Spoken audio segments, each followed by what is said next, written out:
Good morning and welcome to Trent Hills Today. My name is Susan. It's April 9th. And what about that weather we had this weekend? I think Mother Nature needs to realize it's spring, okay? Because I'll tell you, it was bitterly cold and there was, of course, snow flurries, but the people out west are getting harder hit than we are, so we should be grateful for small mercies. But I have to tell you that I really wanted to be out in the garden this weekend. I thought it was going to be a little nicer. And one of my earliest experiences was I said to people last year, because I haven't been here that long, I was talking to a group of people and I said to them, where do you get peaches around here? And in unison they said, Niagara.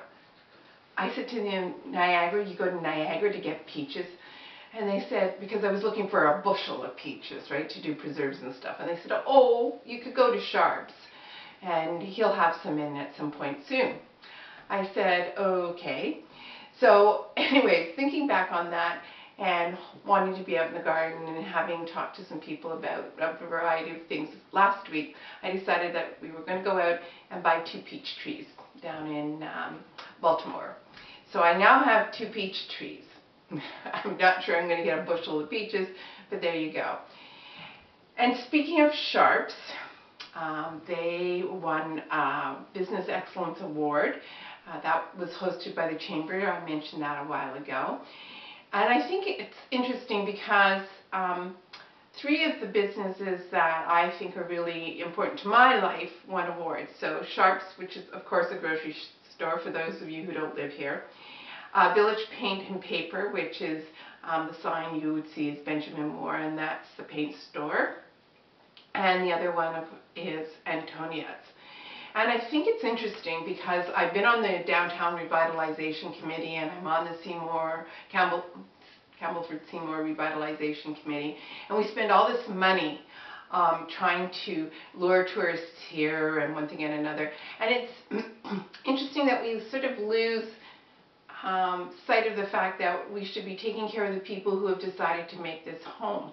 And I say that because I know that a lot of people have come thinking that a small town is going to be a wonderful place to live, it's going to be so friendly and it's this, that, and the other thing, and they're very disappointed to find out how difficult it is to break into a community where so many of the residents have been here all their lives and they have lived nowhere else.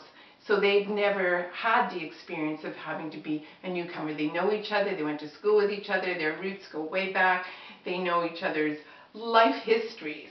And it's very, for me it's a little unsettling because I don't know how I would live with all that. But so getting back to the peaches and Sharp's, one of the reasons that we stayed, one of the primary reasons I was able to stay and finally get involved in the community was because of Sharp's and because of Village Paint and Paper, and that's and Adrian, I'll get it right one of these days. You go into a grocery store when you move into a community and you need food and you look around and you say, yes, I can shop here. Sometimes there's a lot of difference, sometimes there isn't. But what made the difference for me was the cashiers.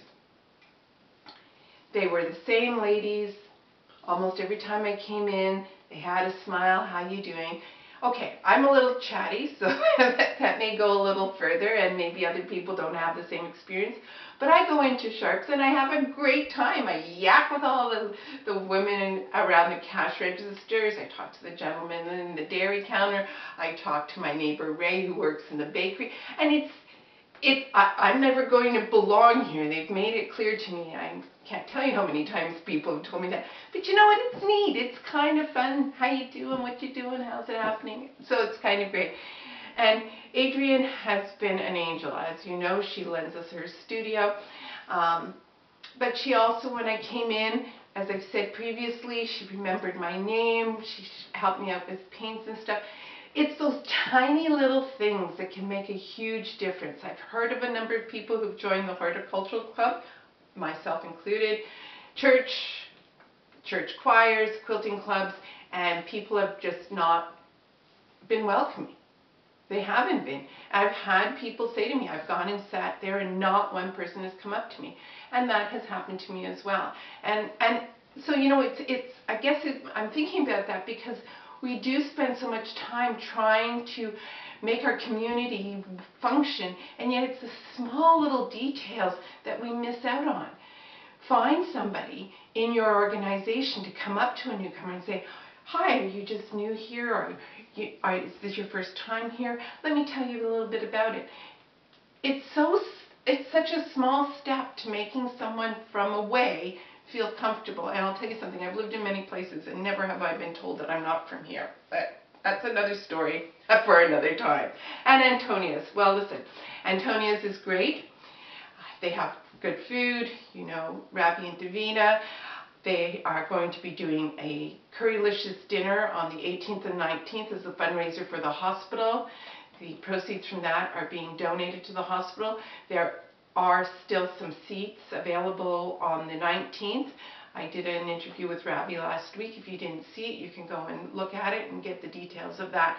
So there's great businesses in here that make people feel welcome, that make people feel like they at least are part of the community.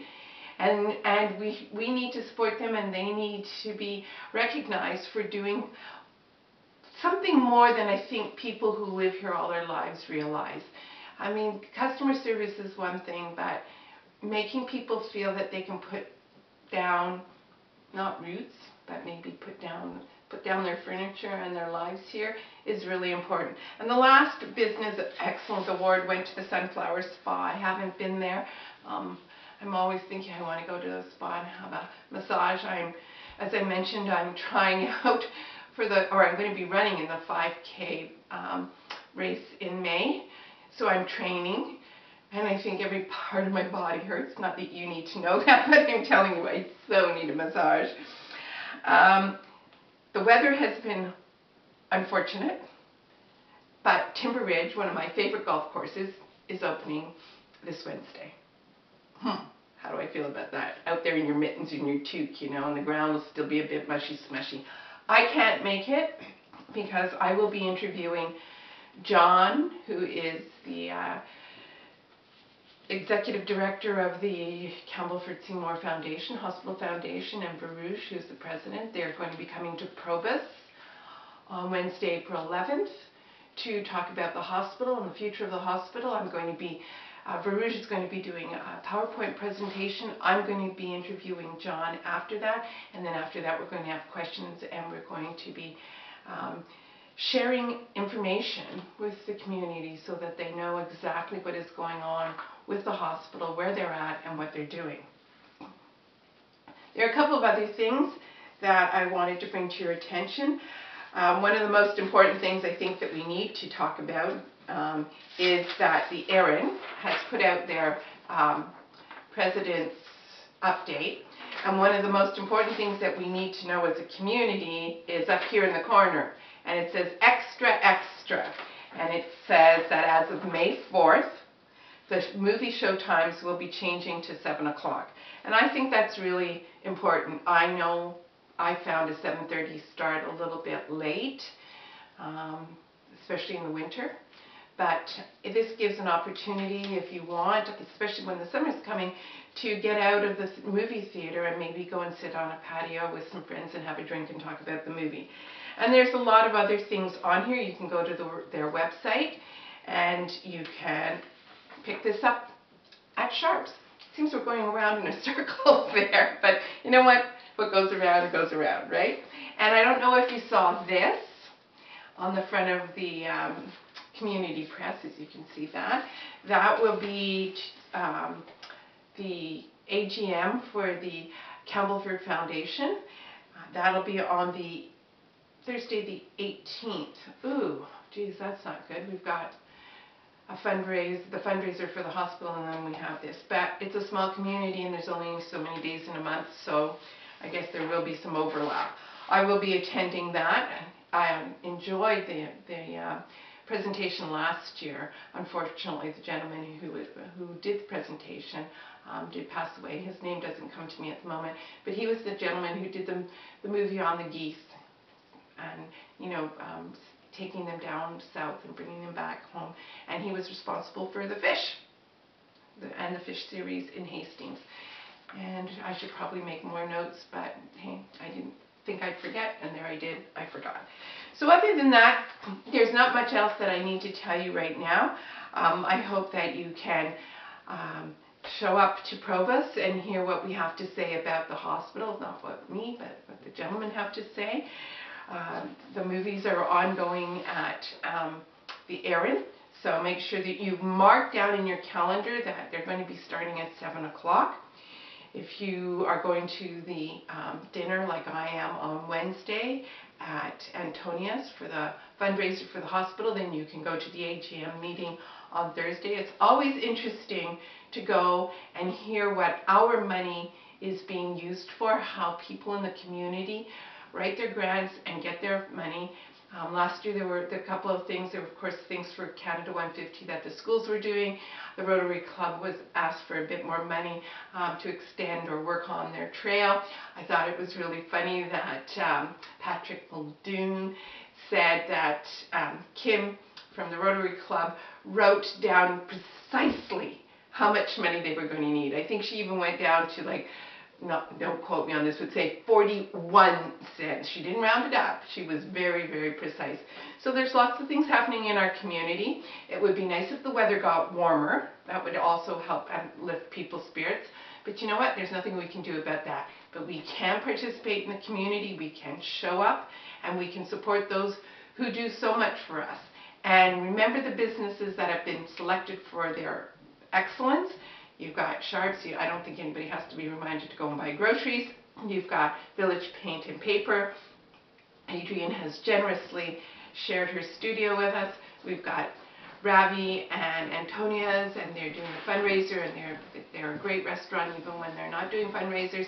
And then there's the Sunflower Spa. So go out there and say thanks to these people and say congratulations. So until we meet again, take care.